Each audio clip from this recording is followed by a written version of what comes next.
अस्सलाम वालेकुम dear students. आज हम क्लास 10th की एक्सरसाइज 1.3 का क्वेश्चन नंबर 14 सॉल्व करेंगे। तो सबसे पहले हमने क्या करना है, 2 की पावर x को वैसे का वैसे लिख देना है प्लस 64। अब इस वैल्यू को हमने बटे के नीचे ले जाना है। इससे क्या होगा, ये नेगेटिव पावर पॉजिटिव हो जाएगी, -20 इज इक्वल टू हो जाएगा 0। देन हमने लेट करना है, फर्ज करना है क्या कि y इक्वल होगा 2 की पावर x के। 2 की पावर x को हमने लेट कर देना है y के इक्वल। अब यहाँ पे जहाँ पे हमें 2 की पावर x नजर आएगी वहां पे हमने पुट कर देना है y को, जिसको हमने लेट किया। तो यहाँ पे क्या आ जाएगा, y प्लस 64 ओवर में आ जाएगा y -20 इज इक्वल टू 0। अब हमें पता है जिसका डिनोमिनेटर कुछ नहीं होता उसका डिनोमिनेटर क्या होता है, 1 होता है। यहाँ पे हमने ले लेना है एलसीएम। एलसीएम हमारे पास आ जाएगा y को 1 के ऊपर डिवाइड करें तो आंसर आएगा y को y के साथ मल्टीप्लाई करें तो क्या आ जाएगा, y स्क्वायर। y को y के ऊपर डिवाइड करें तो आंसर आएगा 1।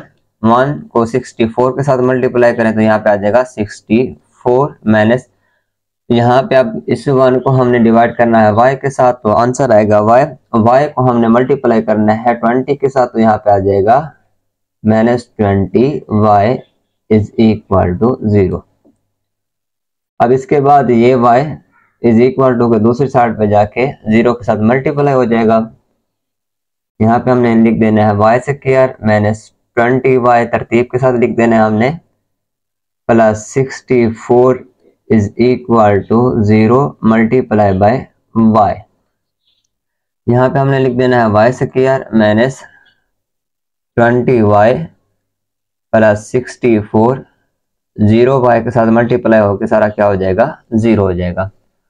अब इसके बाद क्या करेंगे, हम पहले और आखिरी नंबर को मल्टीप्लाई करेंगे तो यह आ जाएगा 64y स्क्वायर। अब यहाँ पे हमने पॉसिबल फैक्टर तलाश करने हैं। तो पॉसिबल फैक्टर में हमने देखना है कि 64 को क्या चीज डिवाइड कर सकती है, इसके पॉसिबल फैक्टर क्या हो सकते हैं। मैं पहले इनके पॉसिबल फैक्टर लिख देता हूँ। 1 multiply by 64 is equal to 64। ये 64 के पॉसिबल फैक्टर्स हैं जिनको मल्टीप्लाई करने से हमारा रिजल्ट क्या आता है, 64। लेकिन मेन बात ये होती है कि हम इन फैक्टर्स को प्लस करें या माइनस करें तो हमारे पास ये दरमियान वाली वैल्यू आनी चाहिए।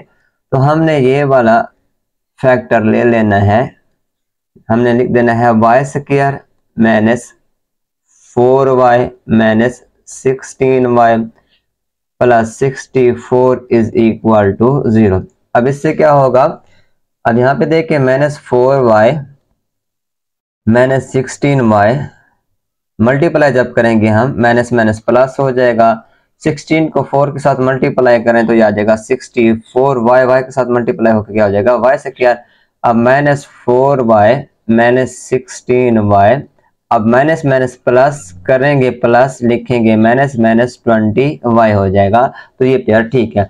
देन हमने क्या करना है, यहाँ से कॉमन लेना है। यहाँ से कॉमन क्या आ जाएगा, y बाकी आ जाएगा y -4। यहाँ से कॉमन क्या आ जाएगा, माइनस का 16, y -4 इज इक्वल टू 0। अब यहाँ पर देखें ये हमारे पास जो कॉमन निकले हैं ये सेम होने चाहिए। अगर इनमें थोड़ा सा भी फर्क होगा तो आपका क्वेश्चन गलत होगा। देन हमने y -4 को दोबारा से कॉमन लेना है तो यहाँ पे आ जाएगा y -16, y -4 is equal to 0। अब प्रोडक्ट है, इनको अलग-अलग हमने 0 के इक्वल कर देना है। y -16 is equal to 0, y -4 is equal to 0। अब माइनस का 16 है, दूसरी साइड पे जाके क्या हो जाएगा, प्लस का 16, माइनस का 4 है तो दूसरी साइड पे जाके क्या हो जाएगा, प्लस का 4। अब शुरू में देखें तो हमने y को लेट किया था किसके इक्वल, 2 की पावर x के। देन हमने यहाँ पे रिप्लेस कर देना है, y की जगह पे हमने लिख देना है 2 की power x is equal to 16। यहाँ पे भी हमने लिख देना है 2 की power x is equal to 4। 2 की पावर x 16 किसके इक्वल हो जाएगा, 2 की पावर, अब यहाँ पर 16 की फैक्टराइजेशन कर देते हैं हम, 2 8 2 4 2 2 2 1 1 2 3 4 यानी कि 2 की पावर 4। इसी तरीके से हमने 4 की फैक्टराइजेशन करनी है, क्या आ जाएगा 2 का स्क्वायर। अब यहाँ पर देखिए बेस सेम है तो क्या हो जाएगा x इज इक्वल टू 4 के इक्वल आ जाएगा। अब यहाँ पे x इज इक्वल टू हो जाएगा 2 के। तो सोल्यूशन सेट में हमने लिख देना है 2